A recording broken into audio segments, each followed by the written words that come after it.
السلام علیکم۔ سخاوت کی بہترین مثال۔ بھائی مجھے تھوڑا سا شہد دے دے، مجھے شدید ضرورت ہے، میری چھوٹی سی بیٹی بیمار ہے، اس کا علاج شہد سے ممکن ہے، افسوس میرے پاس اس وقت شہد نہیں ہے۔ ویسے شہد آپ کو مل سکتا ہے لیکن آپ کو کچھ دور جانا پڑے گا۔ ملک شام سے ایک بڑے تاجر کا تجارتی قافلہ آ رہا ہے۔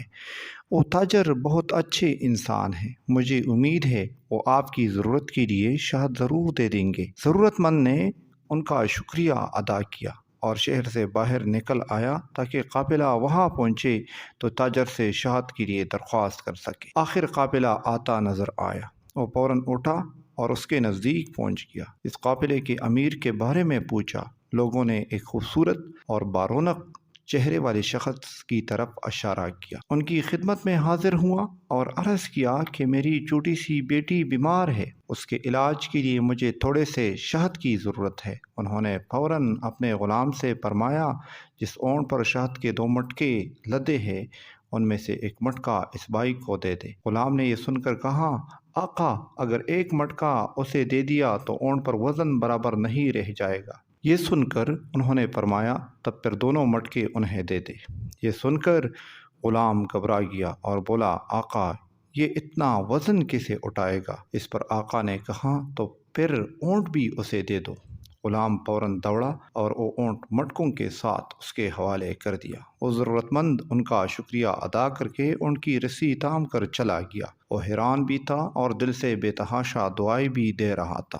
وہ سوچ رہا تھا، یہ شخص کس قدر سخی ہے، میں نے اس سے تھوڑا سا شہد مانگا، اس نے مجھے 2 مٹکے دے دیے، مٹکے ہی نہیں وہ اونٹ بھی دے دیا جس پر مٹکے لدے ہوئے تھے۔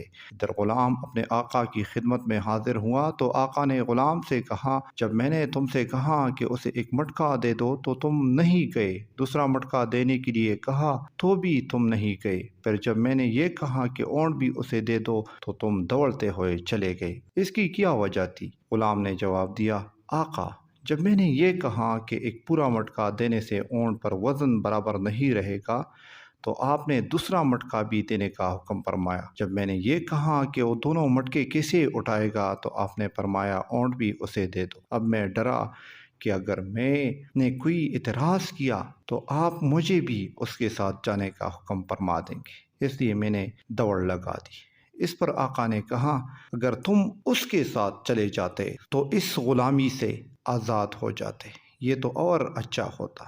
جواب میں غلام نے کہا، آقا میں آزادی نہیں چاہتا، اس لیے کہ آپ کو تو مجھ جیسے سینکڑوں غلام مل جائیں گے لیکن مجھے آپ جیسا آقا نہیں ملے گا۔ میں آپ کی غلامی رہنے کو آزادی سے زیادہ پسند کرتا ہوں۔ آپ کو معلوم ہے یہ آقا کون تھے؟ یہ حضرت عثمان غنی رضی اللہ تعالیٰ عنہ۔